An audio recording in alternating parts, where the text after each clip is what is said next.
കർക്കിടകക്കൂറിൽ വരുന്ന നക്ഷത്രങ്ങൾ പുണർദത്തിൻ്റെ അവസാനത്തെ കാൽഭാഗം, പൂയം, ആയില്യം നക്ഷത്രങ്ങളാണ്. ഇവരെ സംബന്ധിച്ചിടത്തോളം അഷ്ടമശനിയുണ്ട്, അത് മറക്കാതിരിക്കുക. 8-ൽ ശനി സഞ്ചരിക്കുന്ന കാര്യം സർവ്വകാര്യങ്ങളും ഒരു തടസ്സത്തിന് ശേഷമായിരിക്കും അതിൻ്റെ ശുഭകരമായ അവസ്ഥയിലേക്ക് നീങ്ങുക. മാത്രമല്ല 7-ാം ഭാവത്തിലേക്ക് ഇപ്പോൾ ഗ്രഹങ്ങളൊന്നുമില്ല, പക്ഷേ 7-ാം ഭാവത്തിലേക്ക് സൂര്യൻ ആഴ്ചയുടെ തുടക്കത്തോടു കൂടി തന്നെ വരും, അതായത് തിങ്കളാഴ്ച മുതൽ വരും.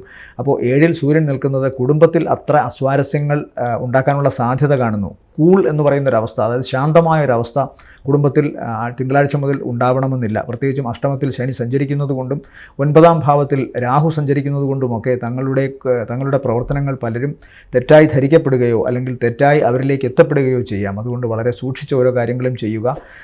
ചെയ്യുന്ന കാര്യങ്ങളിൽ അന്ധമായി വിശ്വസിക്കാതിരിക്കുക. അങ്ങേയറ്റം വിമർശനാതീതമായ കാര്യങ്ങൾ ചെയ്യാൻ ശ്രമിക്കുക. കാരണം എന്തു ചെയ്താലും വിമർശനത്തിന് വിധേയനാവാനുള്ളൊരു സാധ്യത ഈ ആഴ്ച കാണുന്നുണ്ട്.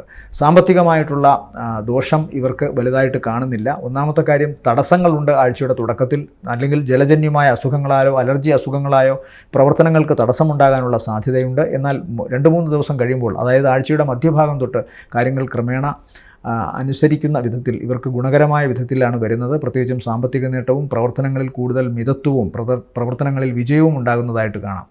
അപ്പോൾ ശ്രദ്ധിക്കേണ്ടത് ആഴ്ചയുടെ തുടക്കത്തിലാണ്. ആ സമയത്തൊക്കെയാണ് വീട്ടിൽ എന്തെങ്കിലും പ്രശ്നങ്ങൾ ഉണ്ടാകാനുള്ള സാധ്യതയോ അല്ലെങ്കിൽ വഴക്കുണ്ടാകാനുള്ള സാധ്യതയൊക്കെ ഉള്ളത്. മിഥ്യാധാരണകൾ മൂലം ചിലപ്പോൾ അകന്നു നിൽക്കാനുള്ള സാധ്യതയും എല്ലാം കാണുന്നു. ജീവിത പങ്കാളിക്ക് ശാരീരികമായ അവശതയോ മനപ്രയാസമോ ഉണ്ടാകാനുള്ള സാധ്യതയും കാണുന്നു. ഒന്നുകിൽ ജീവിത പങ്കാളിക്കോ അല്ലെങ്കിൽ ഈ നക്ഷത്രക്കാർക്ക് തന്നെയോ അവരുടെ പിതാക്കൾക്കോ എന്തെങ്കിലുമൊക്കെ ദോഷമുണ്ടാകാനുള്ള സാധ്യതയും ഉണ്ട്. ഇവരെ സംബന്ധിച്ചിടത്തോളം ഈ ആഴ്ചയിലെ നല്ല ദിവസങ്ങൾ എന്ന് പറയുന്നത് 18, 19, 20 നല്ല ദിവസങ്ങളാണ്.